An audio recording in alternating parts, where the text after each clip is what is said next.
শুধু হুমকি নয়, এবার বিএলওদের উপরে কাজের চাপ তৈরি করেছে রাজ্যের শাসক দল।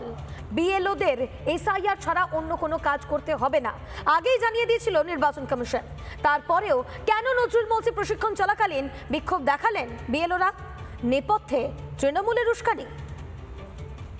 ইলেকশন কমিশন পরিষ্কার এই ব্যাপারেতে যে ইলেকশনের সময় বিএলওরা 24 ঘন্টার জন্য নিযুক্ত, কাজেই তারা তাদের বাড়িতে থেকে সারাদিন ধরে কাজকর্ম করবেন। যদি এটাই হয় ইলেকশন কমিশনের তাহলে স্টেজের ওপর থেকে সেই কথাটা বলতে ওনাদের বাধা কোথায়? ওনাকে যখন আমরা প্রশ্ন করলাম যে স্যার আমরা কি ওই 4 নভেম্বর থেকে 4 ডিসেম্বর অন ডিউটি কাজ করব, উনি বললেন না, আপনার কর্মস্থল শেষ করে তবেই আপনি বিএলওর কাজ করবেন। এটা বললেন এটা উনি বললো বলেই আজকে আমরা এই বিক্ষোভটা করছি। তাহলে তো নির্বাচন কমিশনের গাইডলাইনসকে ভায়োলেট আমরা জানি না। বিএলওদের নিয়ে নির্বাচন কমিশনের গাইডলাইন অমান্য করার অভিযোগ, আর এই অভিযোগে উত্তপ্ত হলো বিএলওদের প্রশিক্ষণ শিবির।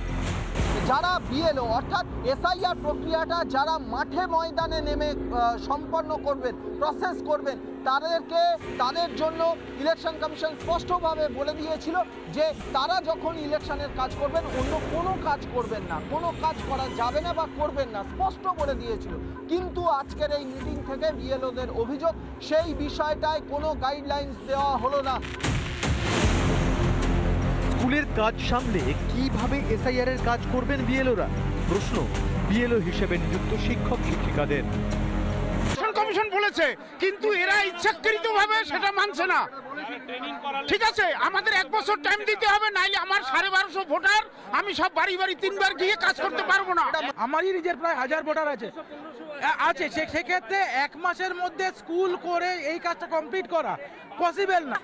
সারা সকাল থেকে বিকেল পর্যন্ত স্কুলে কাটিয়ে সে বাড়ি আসবে। 3 তারিখ থেকে টেস্ট শুরু হচ্ছে, টেস্টের খাতা দেখা কখন করব আমরা? খাতা দেখবো কখন থেকে? টেস্ট পরীক্ষা শুরু হচ্ছে। শিক্ষক শিক্ষিকাদের যে বিএলও হিসেবে নিয়োগ করা হচ্ছে তা নাকি জানতোই না রাজ্যের শিক্ষা দপ্তর। শুনুন কি বলছেন রাজ্যের শিক্ষামন্ত্রী। বিএলও বিষয়ে নির্বাচন কমিশন কি করছে শিক্ষা দপ্তরের কাছে কোনো লিখিত কমিউনিকেশন নেই, অথচ ওরা রাজ্যে এসে এসআইআর করবে বলছে। শিক্ষকদের যদি বিএলও বানাতে চায় শিক্ষা দপ্তর একটা প্রপার কমিউনিকেশন দিক লিখিত। এটা সরকারি সংস্থা, একটা সরকারি সংস্থাকে চিঠি দিতে কি সমস্যা আছে, কি লুকোছপা আছে আমি বুঝতে পারছি না। বিতর্ক দানা বাঁধতে জেলার স্কুল পরিদর্শকদের চিঠি দিয়েছে কমিশন। তাতে স্পষ্ট করে দেওয়া হয়েছে এসআইআর এর কাজ চলাকালীন স্কুলের কাজ নয়, শুধু এসআইআর এর কাজ করবেন বুথ লেভেল অফিসাররা। এই নির্দেশ তো দিল্লিতে সিইওদের নিয়ে দুদিনের বৈঠকে স্পষ্ট করে দিয়েছিল জাতীয় নির্বাচন কমিশন। তাহলে এত বিভ্রান্তি কেন? আদৌ কি বিভ্রান্তি নাকি তৃণমূলেরই আরও এক খেলা? প্রথমে হুমকি, তারপর প্রশাসনের পক্ষ থেকে চাপ।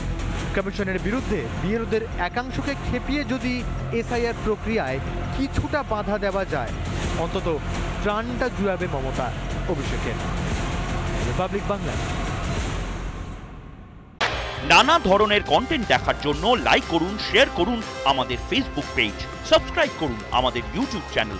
পাশাপাশি অন্যান্য ব্রেকিং নিউজের জন্য অবশ্যই চোখ রাখুন রিপাবলিক বাংলায়।